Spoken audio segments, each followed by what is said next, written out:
Nuestro Dios y nuestro Padre, te damos gracias por esta mañana, Señor. Gracias porque tus misericordias son nuevas cada día, Señor. Rogamos, Señor, imploramos tu presencia, y no solo tu presencia, sino tu dirección en esta reunión. Que tú des lucidez a un servidor, Señor, para exponer tu palabra, Señor. Santa palabra, como hemos cantado, Padre. Ayúdanos también a tener los corazones abiertos, con el ánimo, Señor, de no solo recibir tu palabra, sino también de ponerla en práctica, Señor. Quita de nosotros cualquier problema, cualquier situación que seguramente anida en nuestras cabezas. Que podamos estar concentrados, Señor, en lo que tú tienes para cada uno de nosotros. Ponemos esta reunión delante de ti, en el nombre del Señor Jesús. Amén. Bueno, pues con la ayuda del Señor vamos a seguir inmersos en la carta del apóstol Pedro, y acompáñenme al segundo capítulo de Segunda de Pedro, capítulo 2 de la segunda carta del apóstol Pedro. Hace ya algún tiempo que no hemos podido meditar en ella, así que sería conveniente recordar un poco la división que habíamos hecho de este capítulo, el capítulo 2 de la segunda carta del apóstol Pedro. Allí el contexto que nos vamos a encontrar, si recuerdan, es el de los falsos maestros y también el de los falsos profetas. Y hablábamos que esto en nuestros días es algo que también es importante tener en cuenta. Y en nuestro corazón, desde el principio, hay una doble motivación para estudiar este texto. La primera y más obvia es que podamos señalar, podamos ver con nuestros ojos a aquellos que son falsos maestros. Y por eso vamos a ver su condición y sus características. Y en segundo lugar, mirar hacia nosotros, porque estas características también pueden anidar en nuestro corazón y también pueden desarrollarse en nuestras vidas, y tenemos que tener cuidado para que esto no ocurra. Veíamos en el capítulo 2, los primeros versículos, del 1 al 3, las prácticas que llevan a cabo estos falsos maestros. ¿Qué prácticas llevan ellos a cabo? A partir del versículo 4, prácticamente hasta el versículo 9, veíamos ejemplos de juicio. Es decir, no va a quedar impune lo que estas personas están haciendo. Va a haber un juicio. Y ahí aparecían 3 ejemplos, ¿los recuerdan? El ejemplo de los ángeles caídos, el ejemplo de los días de Noé, de la maldad en los días de Noé, y el ejemplo de Sodoma y Gomorra. Sin embargo, ese juicio no solo nos habla del presente o de esos momentos puntuales, sino el día del juicio, que llegará para todo hombre y mujer. Y ahora sí, a partir del versículo 9 en adelante, podríamos decir que hasta el versículo 17, vamos a hablar de la condición, el fundamento, la esencia arraigada en los falsos maestros y falsos profetas. ¿Qué tienen en común estas personas? ¿Cuál es su condición? Y también nos va a describir el apóstol, por el Espíritu Santo, diferentes características que hablábamos al principio, que podemos señalar o podemos ver, y que coincidiremos con ella en nuestros días. Vamos a hacer la lectura en el segundo capítulo, versículos del 9 al 14, que con la ayuda del Señor vamos a meditar en ellos. Ya el 9 lo tocamos la última vez, pero con la ayuda del Señor los versículos del 9 al 14. Dice así la palabra del Señor: sabe el Señor librar de tentación a los piadosos y reservar a los injustos para ser castigados en el día del juicio. Y mayormente a aquellos que, siguiendo la carne, andan en concupiscencia e inmundicia y desprecian el señorío, atrevidos y contumaces, no temen decir mal de las potestades superiores, mientras que los ángeles, que son mayores en fuerza y en potencia, no pronuncian juicio de maldición contra ellas delante del Señor. Pero estos, hablando mal de cosas que no entienden, como animales irracionales, nacidos para presa y destrucción, perecerán en su propia perdición. Verso 13. Recibiendo el galardón de su injusticia, ya que tienen por delicia el gozar de deleites cada día. Estos son inmundicias y manchas, quienes, aun mientras comen, con vosotros se recrean en sus errores.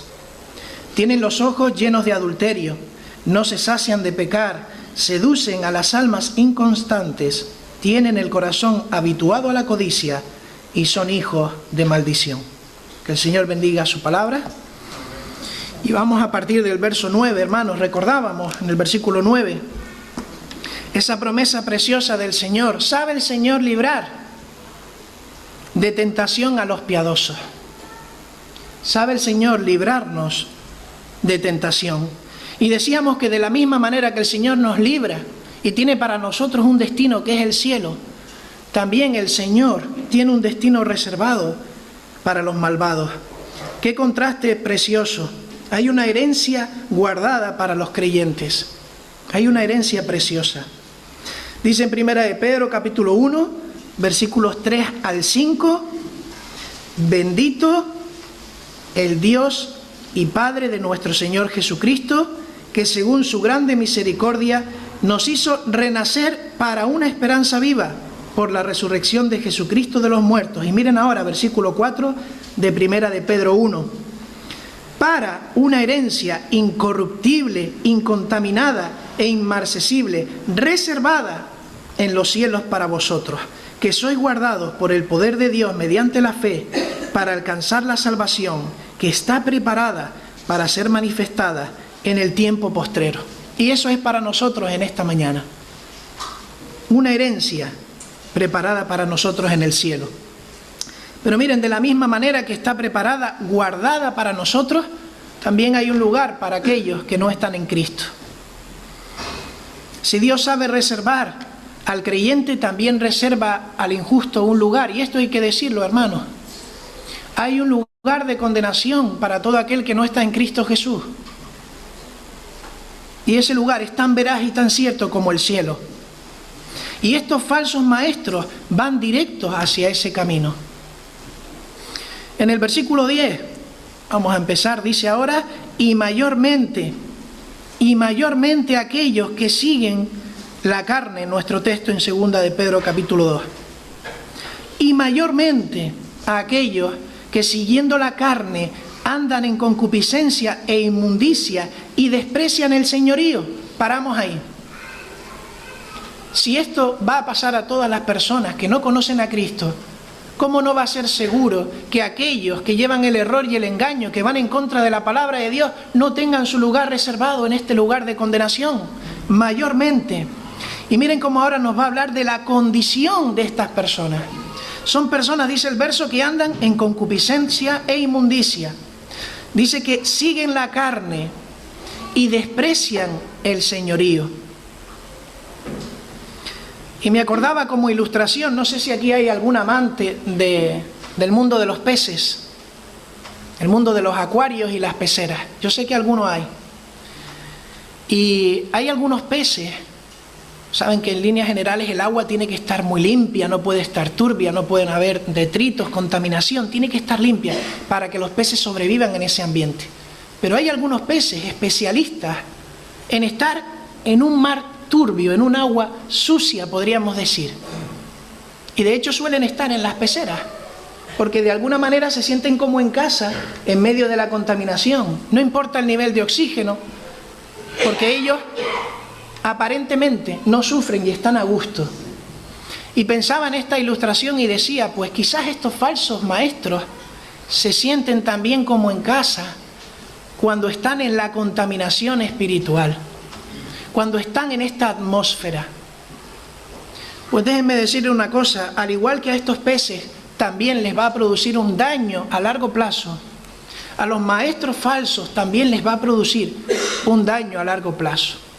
Por mucho que crean que no pasa nada por jugar con estas cosas o estar en un ambiente pecaminoso. Dice el versículo 10 que estos falsos maestros siguen la concupiscencia e inmundicia, que también puede ser contaminación, la siguen. Y aquí en el original la palabra seguir es la idea de un discípulo que sigue a su maestro. Por lo tanto, tristemente, el maestro de los falsos maestros y profetas es el engaño. El maestro es, tristemente, el instinto y el apetito carnal que mora en ellos. Dice el principio del versículo, ¿siguiendo a qué? Siguiendo a la carne, como el discípulo que sigue a su maestro, que es la carne. Los bajos instintos en lo que está en el corazón de estas personas. Pero hermanos, para nosotros el verdadero maestro a quien seguimos como discípulos es el Señor Jesucristo.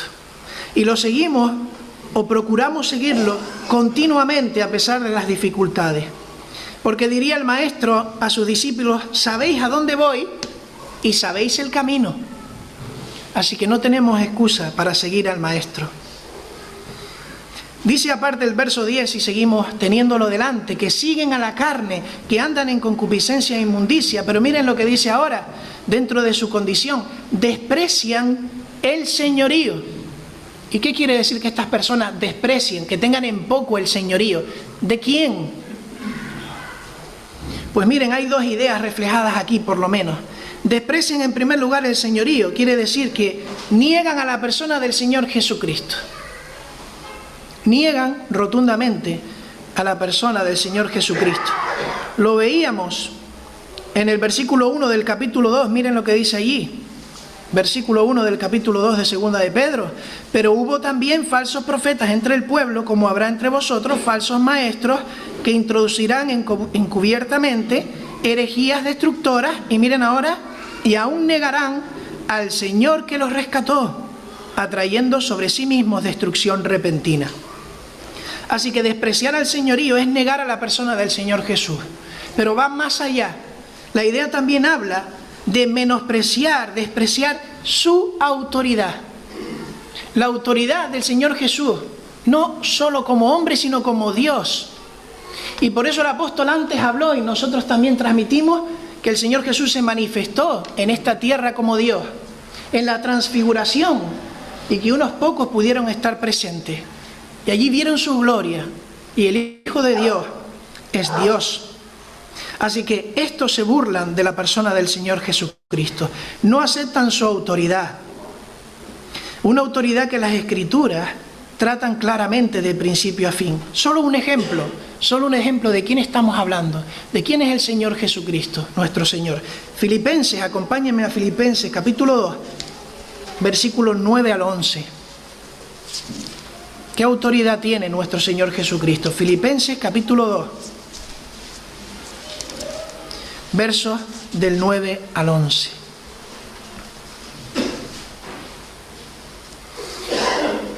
Por lo cual, Dios también le exaltó hasta lo sumo, y le dio un nombre que es sobre todo nombre, para que en el nombre de Jesús se doble toda rodilla de los que están en los cielos y en la tierra y debajo de la tierra, y toda lengua confiese que Jesucristo es el Señor, para gloria de Dios Padre. Ese es el Señor Jesucristo, al que ellos menosprecian. Avanzamos con el versículo 10 y lo habíamos dividido en dos partes. Mayormente aquellos que siguiendo la carne andan en concupiscencia e inmundicia y desprecian el señorío como condición. Y ahora van a empezar a venir desde el versículo 10 todas las características. Y dice que estas personas son atrevidas, son contumaces, no temen decir mal de las potestades superiores. Primera característica, son atrevidos, son osados. Segunda característica, son arrogantes, contumaces, rebeldes. Osados y arrogantes. La palabra contumaz habla de una persona rebelde, una persona que va más allá de la testarudez, una persona que persiste en el error y no quiere dar marcha atrás. Tanto en el Nuevo como en el Antiguo Testamento, cuando hablábamos de maestros y profetas falsos, tenían esta característica. Eran osados, ¿y saben por qué eran osados? Porque decían, yo hablo y vengo en el nombre de Jehová, cuando eso no era así. Hoy en día muchos que se llaman pastores, responsables, líderes, incluso apóstoles, que subrayamos que no existen en nuestros días los apóstoles, También dicen que vienen en el nombre de Dios. Y aún peor, también dicen que reciben revelación individual y personal.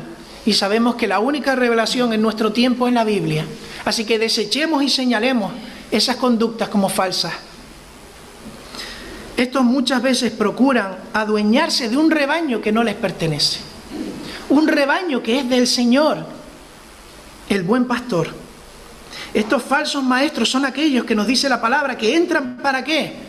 Para robar, para hurtar, para dispersar a las ovejas del Señor. Buscan destruir la obra en beneficio de su provecho personal. Y hermanos, son osados, pero también yo entiendo que son inconscientes. Y esto lo digo a título personal, porque cualquiera que se vea ya delante de la presencia de Dios no jugaría con estas cosas.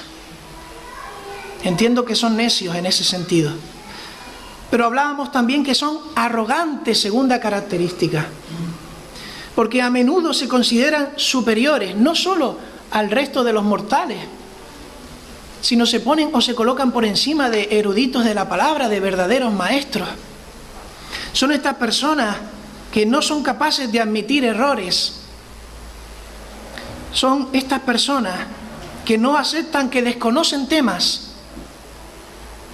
que pueden hablar de cualquier cosa y además parece que conocen de lo que están hablando. Ahora, no vengas a esa persona con reproches, porque no los va a tolerar, no los va a aceptar. Personas obstinadas y rebeldes, como decíamos, incluso en el error, porque son siervos de su Dios. Y su Dios es el yo. Yo primero y yo después. En la actualidad, hermanos, ¿cómo detectamos esto? Y haciendo una reflexión, tristemente cada vez ya no hace falta buscarlos. Se nos vienen los falsos maestros a través de las redes sociales. Ya no hay que buscarlos, ya proliferan falsos maestros. Son aquellos que buscan el espectáculo por encima de la gloria de Dios, aunque ese espectáculo tenga una apariencia de culto. Son aquellos que ofrecen riquezas de este mundo, pero siempre en función de lo que tú aportes previamente. Siempre en función del diezmo que tú estés dando. En función de eso serás más bendecido. Recibirás sanidades, pero también en función del donativo que des. Qué triste y qué espectáculo lamentable, hermanos. Son aquellos que no respetan a la persona del Espíritu Santo. Lo tienen constantemente en su boca y hablan en el nombre del Espíritu Santo. Hacen creer que tienen algún tipo de poder privilegiado, cuando en verdad sabemos que por medio de artimañas convencen a muchos inconstantes, como veremos en la palabra a continuación, para lograr sus fines. Hermanos, son enemigos de la palabra, son enemigos del mensaje verdadero, son nuestros enemigos, porque destierran la palabra del púlpito. Y si no seguimos a Cristo, estamos siguiendo al padre de mentira, que es a Satanás. Atrevidos, osados, llenos de concupiscencia y lascivia, enemigos de la verdad. Tercera característica que vemos en el versículo 10.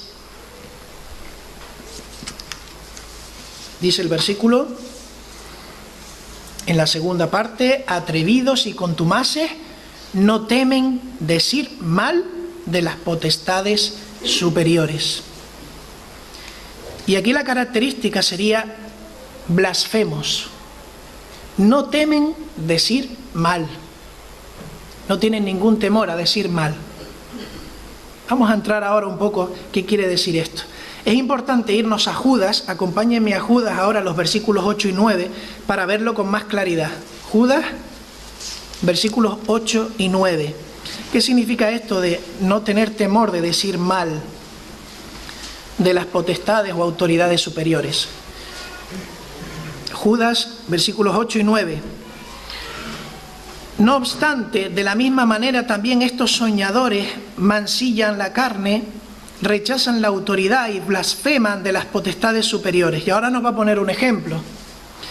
Pero cuando el arcángel Miguel contendía con el diablo, disputando con él por el cuerpo de Moisés. Fíjense lo que hizo, en este caso el arcángel Miguel.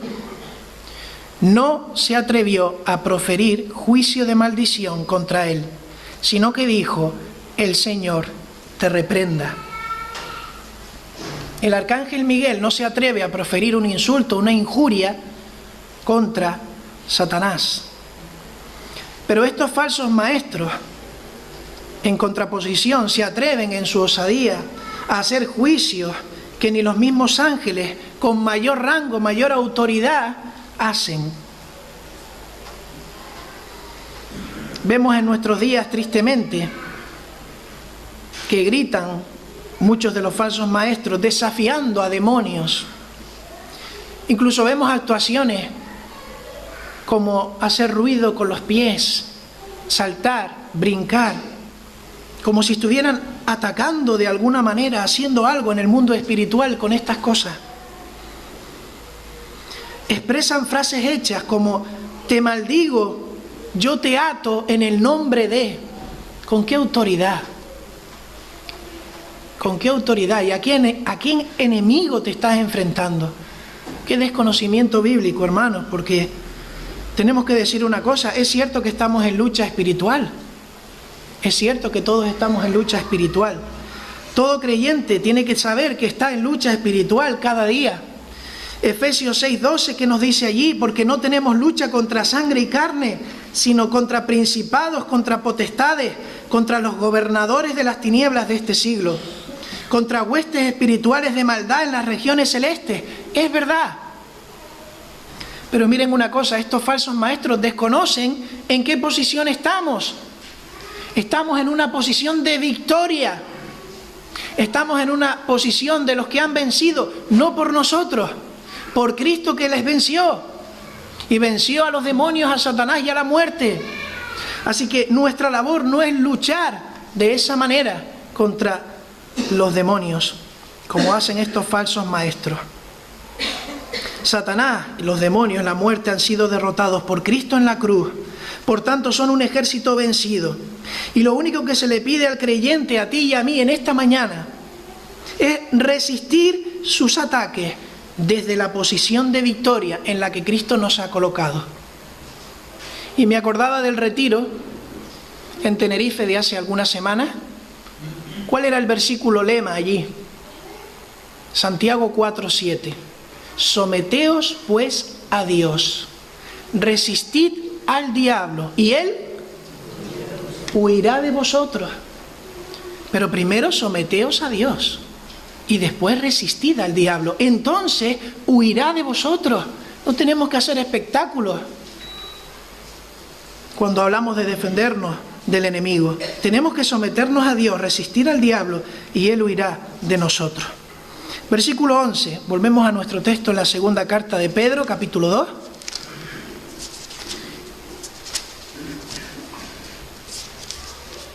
Y sigue hablando el apóstol por el Espíritu Santo de las características de los falsos maestros. Versículo 11 dice: mientras que los ángeles, que son mayores en fuerza y en potencia, no pronuncian juicio de maldición contra ellas delante del Señor, hablando de las potestades superiores.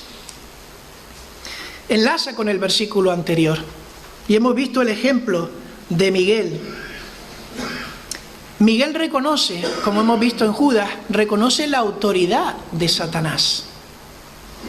Miguel reconoce la autoridad, la posición que tiene Satanás, que Dios le ha dado y Dios le permite.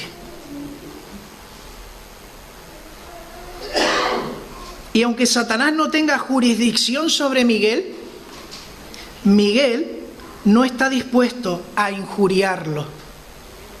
Miguel no está dispuesto a injuriarlo. Y ahí vemos la cuarta característica de los falsos maestros. Son difamadores o injuriadores. ¿Qué significa esta palabra? Los que ofenden, los que agravian mediante la palabra, mediante la acción.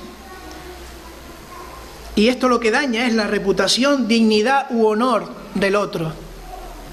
Nosotros no tenemos esa competencia.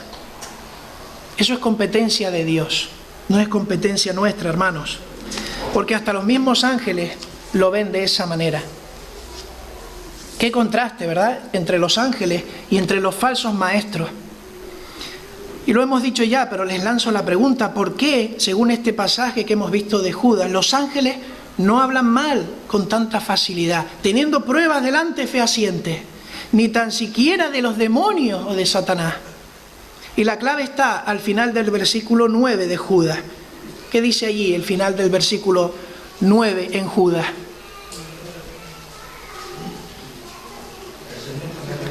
El Señor te reprenda. No yo no te haré juicio, yo no te voy a reprender. El Señor, que es quien sabe todas las cosas, el Señor te reprenda, Satanás, por lo que estás haciendo. Los ángeles entienden que hay un único juez que conoce la intimidad personal de cada ser creado, el único que emite ese justo juicio de los actos ajenos, tanto conocidos como secretos. De ahí que el propio ángel más poderoso remita el juicio al Señor. El Señor te reprenda. Y qué lección para nosotros en esta mañana aquí, hermanos. Qué lección tan maravillosa. Sigamos el ejemplo de los ángeles con temor y respeto, reverencia al Señor. Recordamos, hermanos, que estamos descansando en la defensa de Cristo, que Él ya venció, que Él es justo juez, porque Él tiene toda la autoridad. Y miren, no solo la autoridad en los cielos y en la tierra, sino sobre los santos y sobre los que no son santos o justificados por Él. También Él tiene la autoridad sobre los perdidos. Él tiene la autoridad sobre los hombres, las mujeres, los ángeles. Tiene toda autoridad. Y ante esta realidad, los falsos maestros no van a aceptarla. Piensan que en sus propias fuerzas son incluso más fuertes que demonios. Insultan a las potestades superiores. ¿Y saben lo paradójico de todo esto? Que son marionetas en manos de los que dicen dominar y controlar y atar. Pero son las marionetas que usa el enemigo dentro de las iglesias. Verso 12, vamos avanzando que el tiempo no nos perdona. Versículo 12 dice: pero estos, hablando mal de cosas que no entienden, como animales irracionales nacidos para presa y destrucción, perecerán en su propia perdición. Pero estos, hablando mal de cosas que no entienden. ¿Les suena ya una de las características que hemos nombrado? Versículo 10 se repite: hablando mal, ¿verdad? Así que otra vez hacemos énfasis aquí en la blasfemia. Así que ya notaron que se repite en el versículo 10. Estos hablando mal de cosas. ¿Qué cosas son aquellas de las cuales ellos hablan? Pues miren, hablan de forma irreverente ante Dios y todo lo que rodea a Dios, todo lo sagrado. Son blasfemos. Y a causa de este comportamiento, los compara el apóstol, guiado por el Espíritu Santo, como animales irracionales que se dejan llevar por sus instintos. Unos son cazadores, otros son presas, pero son sus instintos los que les mueven. El texto original dice que son animales de instinto, que se dejan llevar, en su caso, por pasiones carnales. Un propósito de instinto natural, carnal, una propia naturaleza que no se ha regenerado. Y esto es importante decirlo: no han sido regenerados, siguen en su condición pecadora humana. Hablan mal de cosas. Pero miren ahora una quinta característica. Hablan mal de cosas, pero ¿qué cosas dice el versículo? Cosas que no entienden. Está directamente relacionado con lo que venimos hablando, ¿verdad? Con esos animales que actúan por instinto. Así que la quinta característica es que son indoctos espirituales. ¿Y qué significa ser indocto espiritual? Pues miren, son aquellos que no han sido enseñados, que no tienen el entendimiento del Espíritu Santo porque no mora en sus corazones el Espíritu Santo. Son aquellos que en temas espirituales son ignorantes. ¿Y su ignorancia cómo se hace evidente? Cuando critican la doctrina bíblica. Cuando hablan en contra de la palabra de forma clara, carecen del discernimiento del Espíritu, son incapaces de comprender las palabras, el mensaje y la obra de Cristo, porque no lo han experimentado en sus corazones. Lo dice de forma clara el apóstol Pablo. Acompáñenme a 1 Corintios capítulo 2. 1 Corintios capítulo 2, versículo 14. Porque estas personas no pueden ver al Señor Jesucristo, la obra que ha hecho en sus vidas. El Espíritu Santo obra en ellos, pues por su condición. 1 Corintios capítulo 2, versículo 14.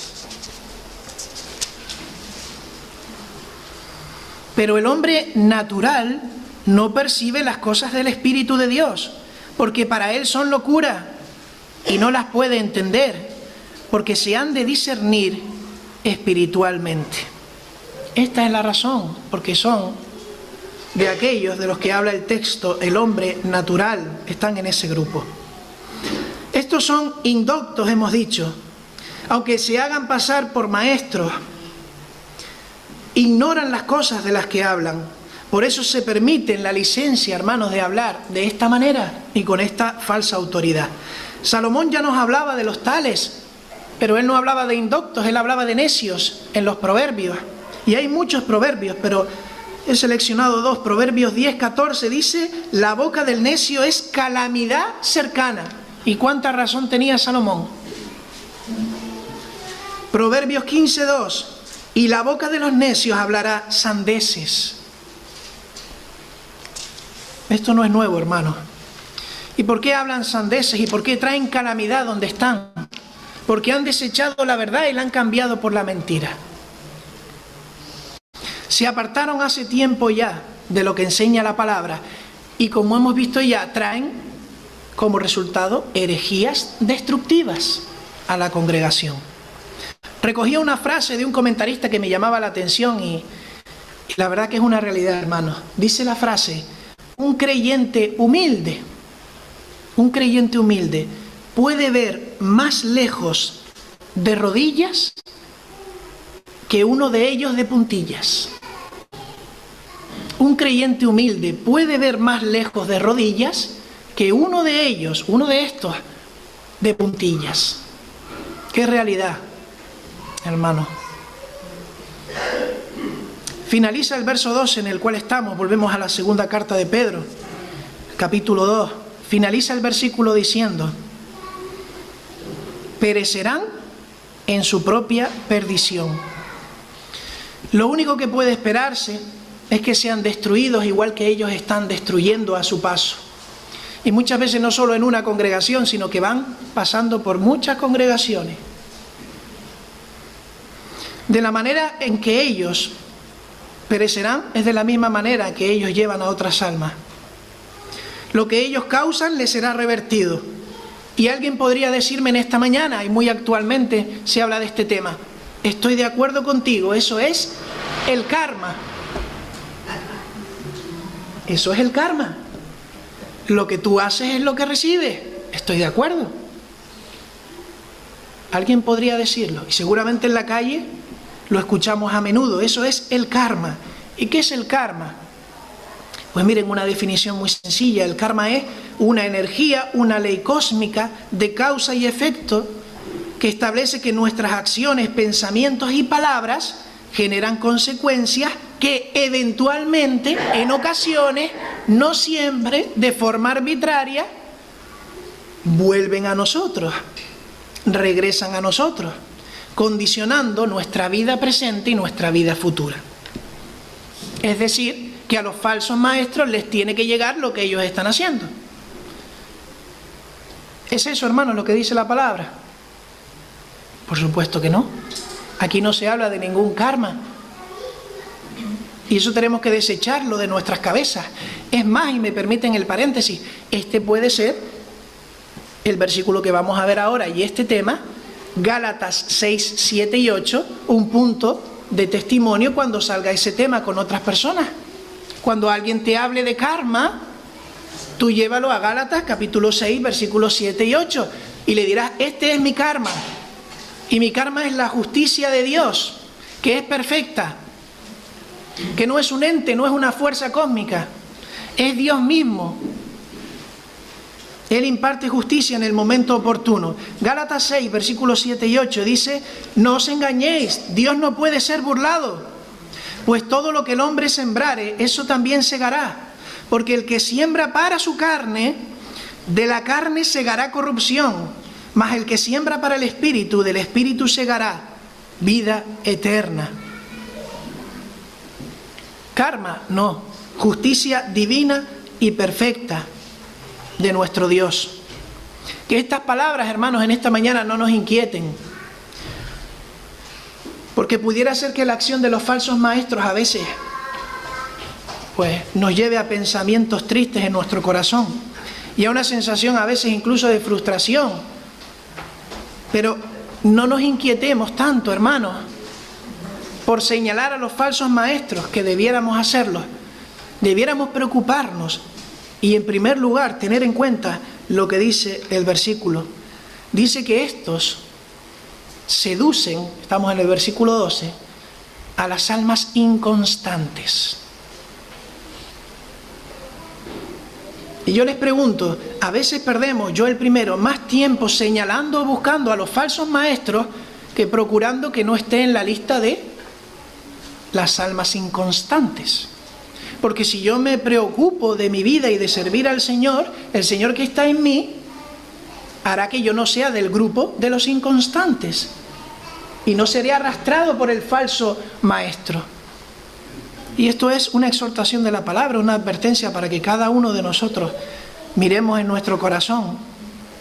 Si somos de este grupo, tengamos cuidado, estamos en peligro, estamos en peligro. Como veremos más adelante, el Señor ha dado recursos para no estarlo. Y recordemos que la victoria es del Señor Jesús, no es nuestra. Nosotros estamos en Él y en dependencia de Él. Versículo 13. Recibiendo el galardón de su injusticia, ya que tienen por delicia el gozar de deleites cada día.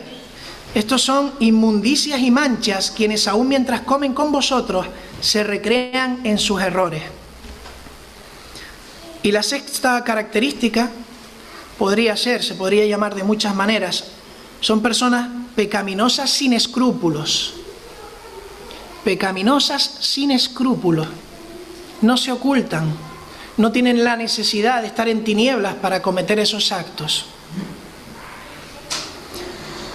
Dice la palabra que reciben el galardón de su injusticia. Humanamente hablando, ellos piensan que están ganando, que están disfrutando, carnalmente hablando. Pero el pago lo van a sufrir de parte del Señor por la injusticia que están haciendo. El verdadero pago llegará en su momento, como veíamos en el versículo anterior. Dios no puede ser burlado y ve todo lo que están haciendo y lo que hay en sus corazones.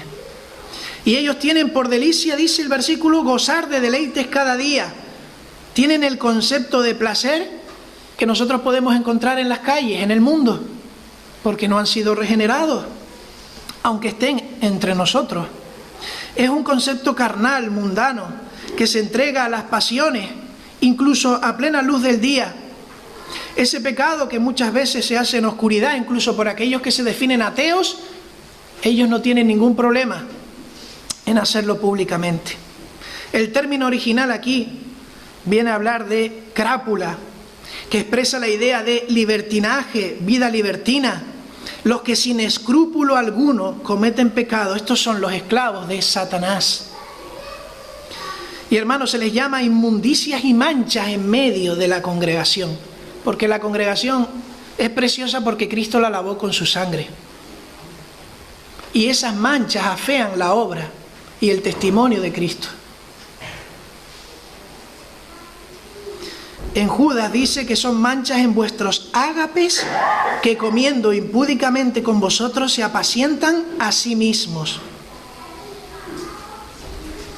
Y aquí tendríamos que hacer un paréntesis e ir al contexto que vamos a resumir de la época. Y es que en los primeros años de la Iglesia también se partía el pan como nosotros hoy en día. Pero había un tiempo de ágape, muchas veces antes del partimiento del pan, que muchas veces se interrelacionaba. Y lo vemos en Corintios. en la carta de Pablo. Muchas veces tenía que poner orden, porque habían actitudes que no eran correctas, eran contrarias a la palabra de Dios, antes del partimiento del pan, y se mezclaba el ágape, pero no era un ágape sano, era un ágape que muchas veces tenía doctrinas falsas, doctrinas de error que se alardeaban. Así que el ágape llegaba a causar problemas serios. No vamos a entrar en los textos, pero 1 Corintios 11, versos 20 al 22, verso 34, nos habla también de esto. Porque algunos perversos estaban allí regocijándose del pecado, intentando que otros también lo vieran con buenos ojos, mezclando filosofías mundanas. Y por esa época saben que la influencia de Grecia era importante, fuera del ámbito judío. Y ahí están las corrientes filosóficas de los estoicos, entre otros, los epicúreos, dándole preponderancia, unos a la fuerza, otros al pensamiento, otros a los placeres.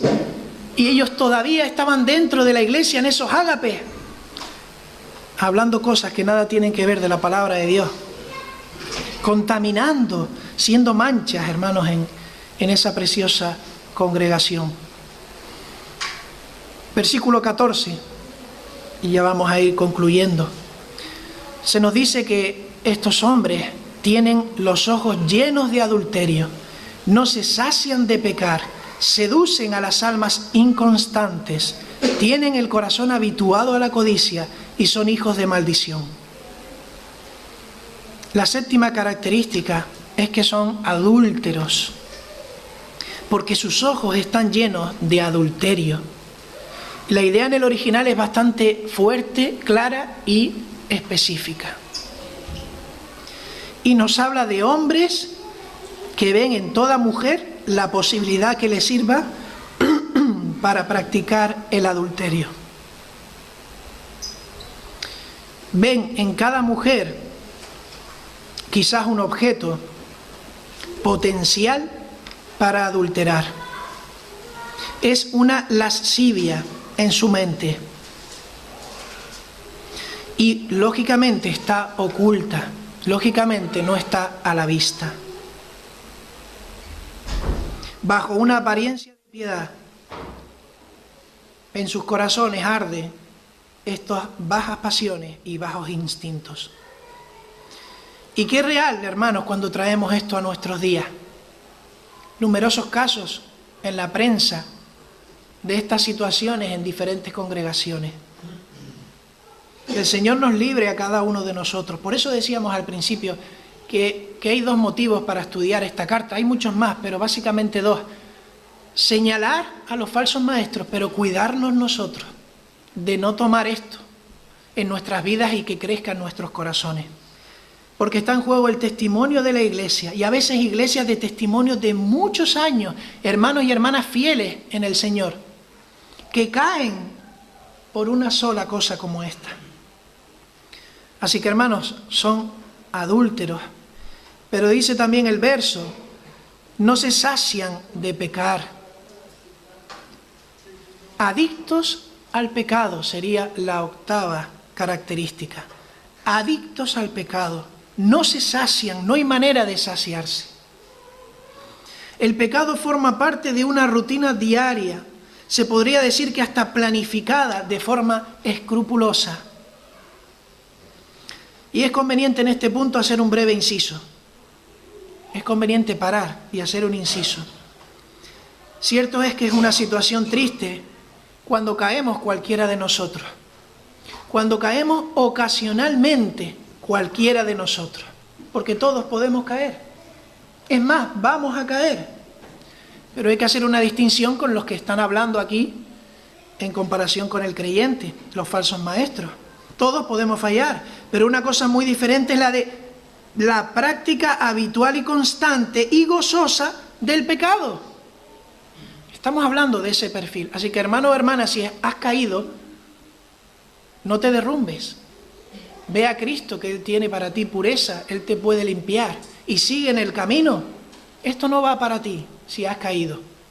Esto va para aquellos falsos maestros que viven buscando esto en su corazón. El apóstol Juan nos da bastante luz en este tema. En 1 de Juan 3, 8 y 9 nos dice, el que practica el pecado es del diablo. Porque el diablo peca desde el principio. Para esto apareció el Hijo de Dios, para deshacer las obras del diablo. Pero el verso 9 de 1 de Juan 3 dice, todo aquel que es nacido de Dios no practica el pecado. No es su modo de vida, se aleja. Donde antes estaba como el pez que estaba pues en un ambiente para él saludable, en esa agua turbia, ahora no quiere estar en esa agua turbia. No le gusta, se siente incómodo, ya no es su ambiente. Estos de los que estamos hablando y que el apóstol hace mención, hacen evidente estas palabras, comportándose con perversidad y dando a entender que no son personas regeneradas. Pero sigue nuestro versículo y nos dice, el verso 14 de 2 de Pedro capítulo 2, no se sacian de pecar, tienen los ojos llenos de adulterio, y dice ahora, seducen a las almas inconstantes. Y la palabra seducir aquí nos lleva a la 9ª característica, son personas manipuladoras, seducen. Es como el lobo o el león que está mirando desde lejos, ¿cuál es la presa más débil?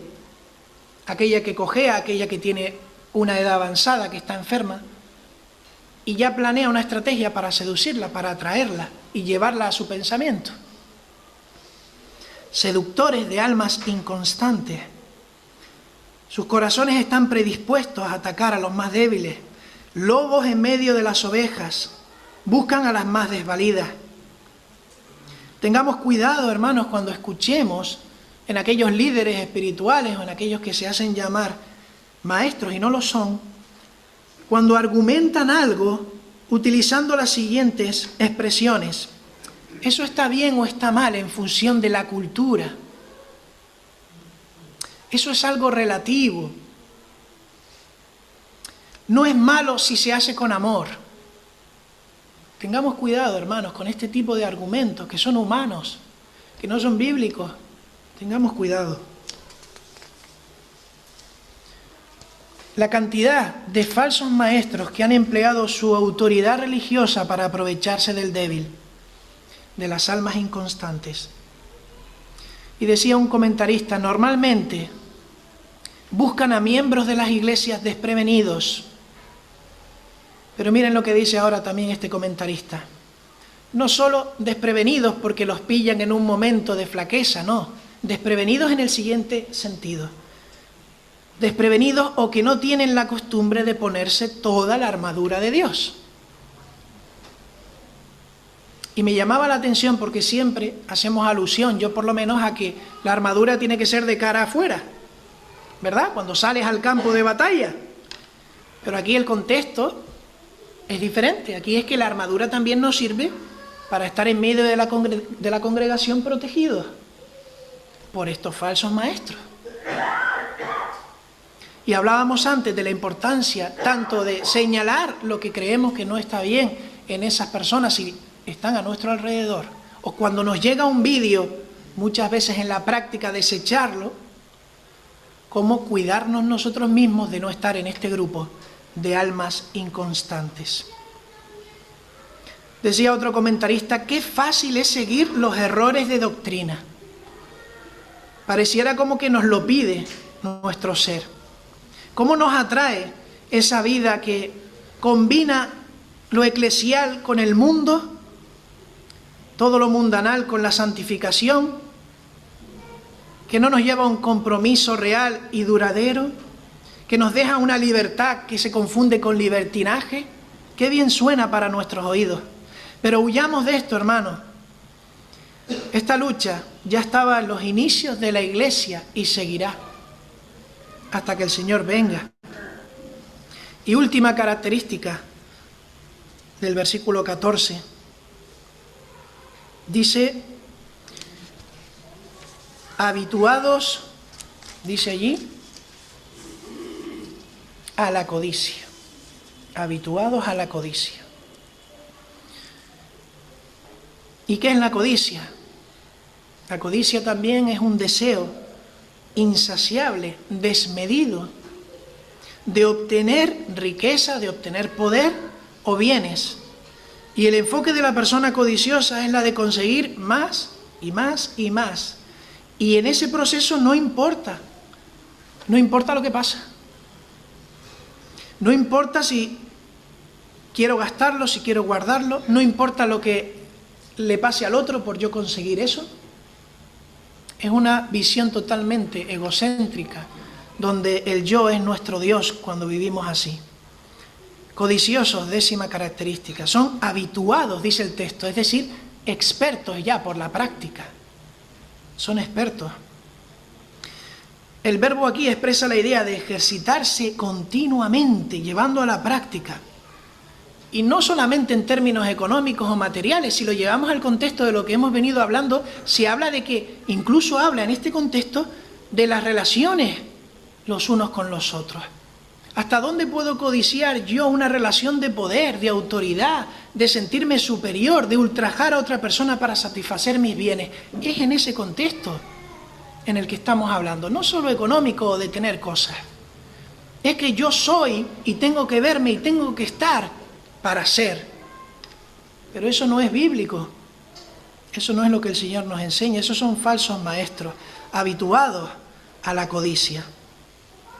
Todo lo contrario al amor desinteresado, todo lo contrario al amor que el Señor nos ha dado y que tenemos que manifestar los unos a los otros.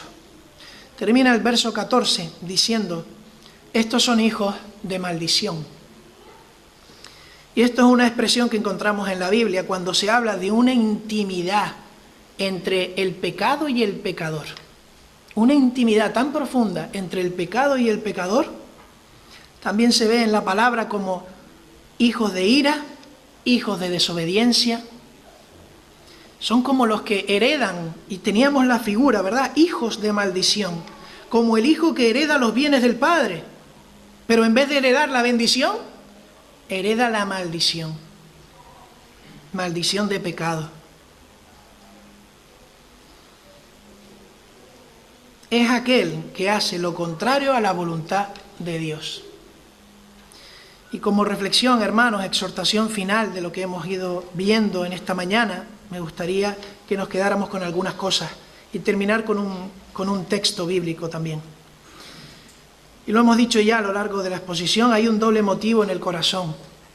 Un doble motivo que para mí es igual de importante, que es el de ver, discernir, señalar qué es lo que viene de Dios y qué es lo que no viene de Dios, y que cada uno de nosotros tiene que hacer de manera individual. Y tenemos que ponernos en ello, hermanos. Y en segundo lugar, analizarnos a nosotros mismos para evitar caer en estas cosas que tienen los falsos maestros y tuvieron los falsos profetas. Evitar caer en estas cosas. Porque son cosas de la vieja naturaleza que todavía tenemos en nosotros y pueden emerger si no tenemos cuidado. Y como palabra final, Colosenses capítulo 3, acompáñenme a Colosenses capítulo 3, versos del 5 al 17. Allí el apóstol nos habla de una vida que ya pasó para nosotros, de una vida que ya no tiene que manifestarse, que reflejarse, sino tenemos que manifestar la nueva vida, dedicarnos a ella cada día más. Qué contraste entre nuestra vida antigua y nuestra vida nueva. Y en este texto siempre he pensado que los que hemos nacido en una iglesia lo tenemos más difícil, porque el enemigo nos ataca a veces. Y miro a los jóvenes, bueno, no tan jóvenes, pero es que yo no tengo un sentimiento de haber sido tan malo como fulanito, porque yo no me entregué al mundo. Yo no me entregué al mundo. Entonces no soy tan malo. Tengamos cuidado con eso. Aquellos que han nacido en una iglesia también tienen el pecado en su corazón. Que el Señor nos haga ver nuestra realidad espiritual, cómo somos de sucios delante de Él. No importa que no hayas hecho una barbaridad, humanamente hablando. Eres pecador, eres pecadora, no mereces estar en la presencia de Dios, mereces condenación, mereces estar apartado por la eternidad. Pero el Señor Jesucristo nos ha dado un don, un regalo, que es la salvación, no merecida, a todos. Colosenses 3, versos 5 al 17. Haced morir pues lo terrenal en vosotros: fornicación, impureza, pasiones desordenadas, malos deseos y avaricia, que es idolatría, cosas por las cuales la ira de Dios viene sobre los hijos de desobediencia, en las cuales vosotros también anduvisteis en otro tiempo, cuando vivías en ellas. Pero ahora dejad también vosotros todas estas cosas: ira, enojo, malicia, blasfemia, palabras deshonestas de vuestra boca. No mintáis los unos a los otros, habiéndoos despojado del viejo hombre con sus hechos y revestido del nuevo, el cual, conforme a la imagen del que lo creó, se va renovando hasta el conocimiento pleno, donde no hay griego ni judío, circuncisión ni incircuncisión, bárbaro ni escita, siervo ni libre, sino que Cristo es el todo y en todos. Vestíos pues como escogidos de Dios, santos y amados, de entrañable misericordia, de benignidad, de humildad, de mansedumbre, de paciencia, soportándoos unos a otros y perdonándoos unos a otros. Si alguno tuviere queja contra otro, de la manera que Cristo os perdonó, así también hacedlo vosotros. Y sobre todas estas cosas, vestíos de amor, que es el vínculo perfecto. Y la paz de Dios gobierne en vuestros corazones, a la que asimismo fuisteis llamados en un solo cuerpo, y sed agradecidos.